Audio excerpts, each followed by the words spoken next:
Film release झाली त्यावेळेस खूप ॲप्रिसिएशन मिळालेलं, खूप लोकांना आवडलेली आणि तितकंच कौतुक आत्ता इथे फेस्टिवलला होतं आहे. आणि Goa international film festival, film बाजार हे माझं फर्स्ट इयर आहे, माझं पहिलं वर्ष आहे. सो मीही स्वतःला एक्सप्लोअर करतो इकडे आणि हा एवढा मोठा प्लॅटफॉर्म मी एवढे वर्ष मिस केलेला, याचं रिग्रेट आहे मला. आणि मी आत्ता ठरवलं आहे, म्हणजे आजच ठरवलं आहे, मी बऱ्याच लोकांना सांगितलं की मी जितकं पॉसिबल तितकं नेक्स्ट इयरपासून दरवर्षी यायचा मी प्रयत्न करेल इकडे.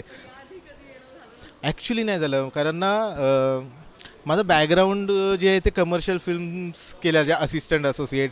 मी जी फर्स्ट फिल्म केली ती ही खूप कमर्शियल फिल्म होती, ही फिल्म कमर्शियल होती, पण एक फेस्टिवलकडे बघण्याचा एक पॉईंट ऑफ व्ह्यू असतो ना, तो मिस झाला होता माझ्याकडून आणि तो आत्ता मला मिळाला आहे. सो नेक्स्ट टाईम जे काही फिल्म करेल, ज्या कॉन्टेंटच्या फिल्म करेल, सो डेफिनेटली मी जितके मोठी फेस्टिवल असेल तिथे डेफिनेटली ट्राय करेल, कारण ना ही एक वेगळी लाईफ आहे आणि ती मी मिस केलेली.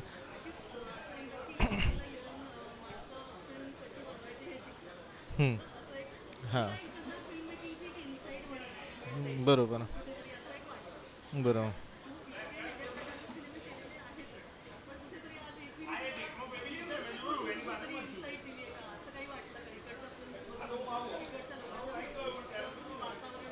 हो, डेफिनेटली.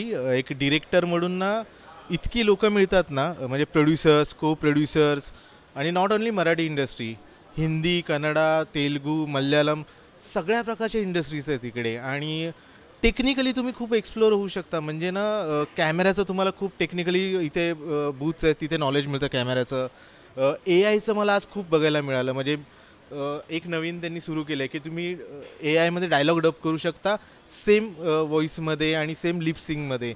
सो हे एक नवीन मला टूल शिकायला मिळालं. आणि हे आणि आणि एक हिट किस्सा म्हणजे सांगतो की मी आमिर खान आणि किरण रावसोबत 2018ला तुफानालयामध्ये काम केलेलं. त्यांना मराठी डायलॉगसाठी होतो तुफानालयामध्ये. आणि आज मला किरणराव मॅम इथे भेटल्या आणि ते भेटल्यानंतर अरे काय करतोयस, तर त्यांना आज कळलं की मी फिल्म केली आहे. सो किरणराव मॅमसुद्धा ह्या प्लॅटफॉर्मला आल्या आणि त्यांना माझी फिल्म आज कळाली. सो त्यांची मीटिंगही झाली आणि एवढं मोठं छान काय बोलतात, एवढी मोठी लोकं येतात ते मी मिस करत. आणि खूप मोठा प्लॅटफॉर्म आहे हा, जो खूप छान प्रतिसाद आहे. काल एक स्क्रीनिंग झालं आहे आणि उद्या एक स्क्रीनिंग आहे. सो उद्याही काही लोकांना इन्व्हाइट केलं आहे आम्ही, ती लोकं येणार आहेत आणि चालू आहे चर्चा, आता बघूया.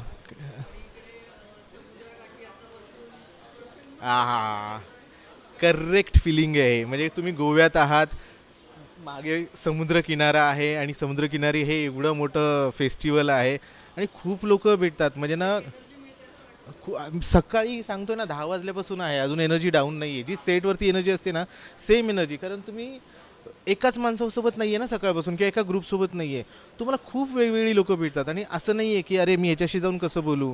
हे हे जे प्लॅटफॉर्म आहे ना, म्हणजे असं आहे ना की इथे एक सेशन आहे, नेटवर्किंग सेशन.